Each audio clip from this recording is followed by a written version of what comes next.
Hello guys, welcome to my channel. আজ আপনাদের মাঝে শেয়ার করব কিভাবে ফেসবুকে এইচডি ফটো আপলোড করা যায়। এর জন্য আপনাকে তিনটি জিনিস মাথায় রাখতে হবে।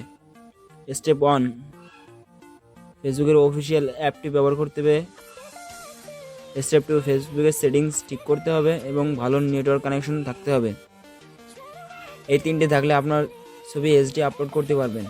এর জন্য আমরা প্রথমে চলে যাব ফেসবুকের অফিসিয়াল অ্যাপ্লিকেশনটিতে।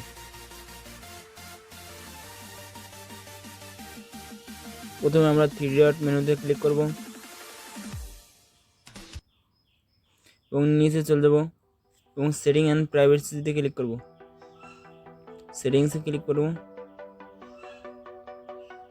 দেন নিচের দিকে চলে যাব।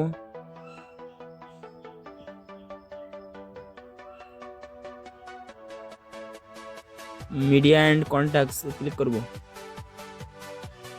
দেখেন এখানে upload photos in HD option of থাকলে অন করে দেবো এবং upload videos in HD option of থাকলে অন করে দেবো। এভাবে ফেসবুকে HD photo and video upload করতে পারবো। ভিডিওটি ভালো লাগলে অবশ্যই একটা লাইক দিবেন এবং সাবস্ক্রাইব করতে ভুলবেন না। ধন্যবাদ সকলে ভিডিওটি দেখার জন্য।